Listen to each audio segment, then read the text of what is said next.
بسم اللہ الرحمن الرحیم۔ السلام علیکم دوستو، آج کی ہماری ویڈیو نظام عالم میں دکھائے گئے ایک کردار ابو القاسم کے بارے میں ہے، جسے اس سیریز میں ایک غدار کے طور پر دکھایا گیا ہے۔ اس حوالے سے ہم نے تاریخ کے مطالعے سے جاننے کی کوشش کی کہ وہ کون تھا اور اس کا سلجوقی سلطنت سے کیا تعلق تھا۔ تو دوستو، تاریخ شروع ہوتی ہے ایک سلجوقی شہزادے سلمان ابن قلتمش سے، جس نے اناطولیہ میں سلاجقہ روم کی بنیاد رکھی، جو کہ اناطولیہ میں مرکزی سلجوقی سلطنت سے الگ ایک خود مختار ریاست تھی۔ سلمان ابن قلتمش سلطان ملک شاہ اول کا چچا زاد تھا، جس کی اناطولیہ میں حکومت کو ملک شاہ نے ماتحت ریاست کے طور پر تسلیم کیا تھا، لیکن کچھ وجوہات کی بنا پر دونوں میں اختلاف پیدا ہوا، جس کے نتیجے میں ملک شاہ اور سلمان ابن قلتمش کے درمیان جنگ ہوئی،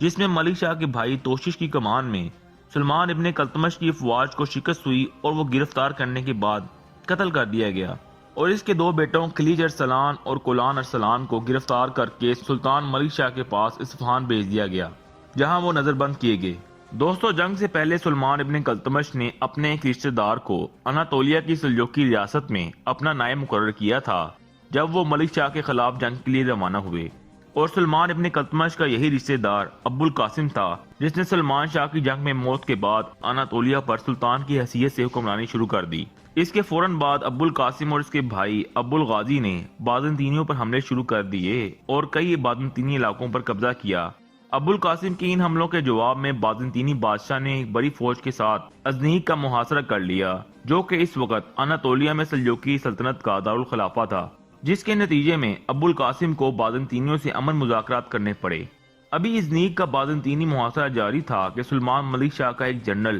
بوزیوگ 50,000 فوجیوں کے ساتھ ازنیق پہنچ گیا، جسے ملک شاہ نے اناطولیہ میں اپنی حاکمیت کو بحال کرنے کے لیے بھیجا تھا۔ اس سلجوقی فوج کو دیکھ کر بازنطینی ازنیق کا محاصرہ اٹھا کر فرار ہو گئے، جبکہ ملک شاہ کے جنرل بوزیوگ نے بازنطینیوں کی جگہ ازنیق کا محاصرہ کر لیا۔ یہ محاصرہ 3 ماہ جاری رہا، لیکن ملک شاہ کی فوج ازنیق کو ابو القاسم سے حاصل نہ کر سکی اور محاصرہ اٹھا کر واپس روانہ ہو گئی۔ دوسری طرف بازنطینیوں نے ملک شاہ کے حملے کے پیش نظر ابو القاسم کو اتحاد کی پیشکش کی اور اسے قسطنطنیہ آنے کی دعوت دی، جو ابو القاسم نے قبول کی اور قسطنطنیہ میں بازنطینیوں سے ایک امن معاہدہ کیا۔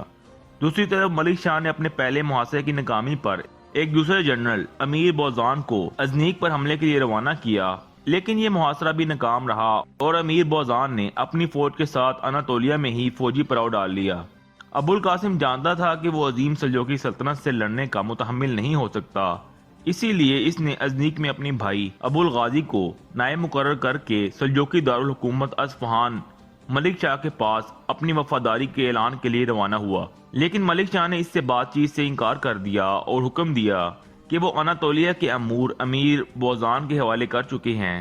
سو ابو القاسم کو اسی سے بات کرنی ہوگی۔ اس کے بعد تاریخ بتاتی ہے کہ اصفہان سے واپسی پر ابو القاسم کو راستے میں ہی امیر بوزان کے سپاہیوں نے گرفتار کر لیا اور اسے قتل کر دیا گیا۔ ابو القاسم کو قتل کرنے کے بعد امیر بوزان نے ایک بار پھر ازنیق کا محاصرہ کیا، لیکن ابو القاسم کے بھائی ابو الغازی نے ازنیق کا دفاع کیا۔ اسی دوران ملک شاہ کو زہر دے کر قتل کر دیا گیا اور امیر بوزان کو محاصرہ اٹھا کر واپس اصفہان روانہ ہونا پڑا۔